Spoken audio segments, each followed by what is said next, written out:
Hello again, everyone. In this technical analysis of the stock market video, I call it volatility erupts because that's exactly what happened this last week.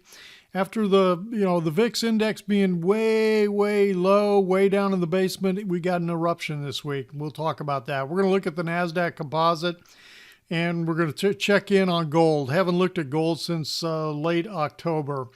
And, in terms of volatility, we got a Fed meeting this week, an ECB meeting, Christine Lagarde's first meeting, I believe. And then we've got trade data, all trade news probably all week long. And we got that date of December 15th hanging out there when they are supposed to increase tariffs on a whole bunch of Chinese, goods with China. So we'll see if that happens, and we'll see what happens between now and then. All right. The Nasdaq Composite was up 85.83 on Friday, so we're continuing this three-day move after the first 2 days of the week, big downdraft. And of course, all the indices popped on Friday with the blowout jobs report. There were 100,000 more jobs created in the month of November than what was expected, and they increased the number of jobs reported for the month of October and September. So that kind of surprised everybody. Interest rates rose, and the stock market took off. So we'll see if we get any kind of continuation on that. For the week, though, the Nasdaq Composite was actually down 8.94, little doji type candle. It actually broke the trading ranges of the previous 3 weeks. And let's take a look at the Elliott wave pattern. I'm still working this ending diagonal pattern that we are in the fifth wave. I think that we are in the third wave. Right now, I've got the third wave labeled as if it's complete with this high on November 27th. So we'll see if that holds or not. Here's what I don't like about it. Okay, normally when I'm looking at a fifth wave like this small fifth wave in here, I like to see divergence on that fifth wave, and I'm not seeing that. So if we continue to push higher at the beginning of this week and take out this high, I'm going to move this over and call this wave 4 right here. And this will come out and look like an expanded flat, an A, B, C expanded flat. And typically on a wave 4, is where where you like to see a flat. That's where they usually show up. It's not a rule, but that's just where kind of a guideline. It's where they usually show up, because wave 4 is you're looking for sideways type movement. All right, so we'll see what happens here. Right now, I'm going to keep this in here like this until it wants to prove to me that it's ready to head higher. Now, if it takes out that high, where do I think my target would be? This where C equals A, and I'm talking about this as a part of this zigzag, where C equals A at 88.06. Okay, so where did we close? 86.56. So that would be an interesting target to have in here. And of course, then the next move down is a move for a wave 4 that I would expect wave 4 to overlap wave 1 as a part of an ending diagonal pattern and to not be longer than wave 2. So those are the parameters I'm looking at as this starts to unfold. Let's take a look at the VIX. Last week I talked about this move on the VIX that happened on Friday. It was only a half-day session, so we kind of wondered about it, but it moved up and closed above the trading of the previous 3 days, okay? And so that was really interesting. It's almost like, is something percolating in here, something getting ready to move? And sure enough, it did. Monday, Tuesday, we got a pretty good eruption. We hadn't seen a move like this since back here in September and then August, and then back in May. Now, we've approached this trend line, this longer-term trend line, and in the past, when you've had these longer-term trend lines break, you get some pretty strong moves. And I really think that if we break this and get above the 20 level in here, I think we're going to get a pretty good eruption on the VIX. So that's the current picture. This is all the trading for 2019 on the VIX. And you can see the kind of eruptions that I'm talking about in here.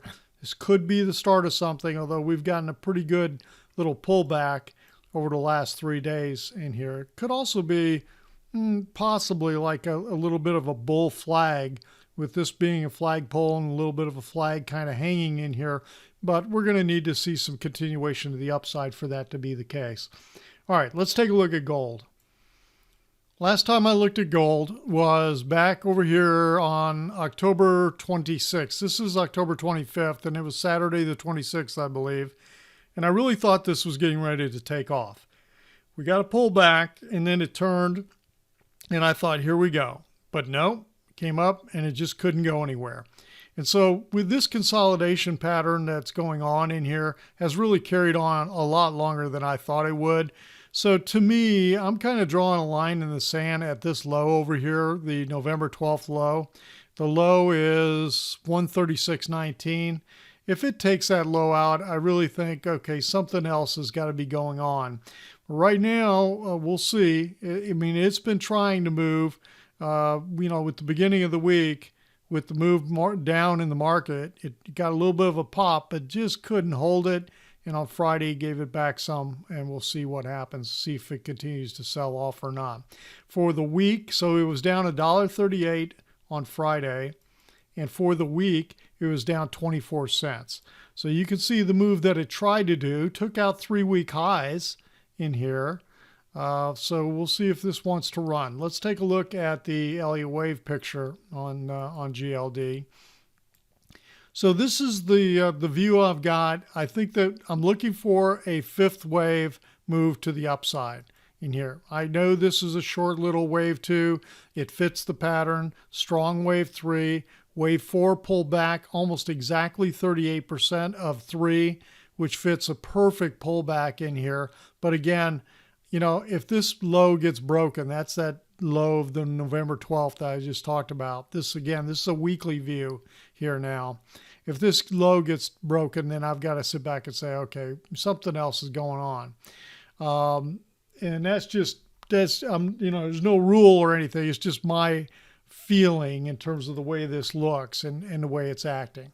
All right, so what am I doing with some of these others in here? I'm looking at C versus A. So let's just zoom out a little bit with this picture. I'm talking about C versus A of this larger zigzag pattern from the end of 2015, okay, this huge move with A, then we had a triangle wave B, then the C move. So right now, C equals A up here at $156 on GLD. We're above 61.8% in terms of Fibonacci relationships.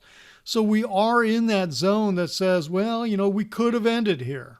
We could have topped. It could have ended here. Looking at B versus A, I'm looking at this bigger picture of B versus the huge downdraft of A. What kind of retracement have we gotten out of B already? Well, we're almost exactly that high. It was almost 61.8% retracement of the wave A. Now, it could easily move up, in a zigzag. It could go as high as up here 79% kind of thing. So we're in that zone again, on both of these estimates where it could just have reversed and turned down. So we'll see what happens. This is the bigger picture. This is what we're looking at. And I'm going to need to see this start to turn and head to the upside. All right, that's the picture on gold. We'll see where she goes this coming week. If you felt like the video was helpful, give it the thumbs up. And if you're not a subscriber, hit that subscribe button. If you'd like more of this kind of information, head on over to joehenches.net and check out the website and the membership. Everyone, have a great weekend. We'll talk to you on the next video.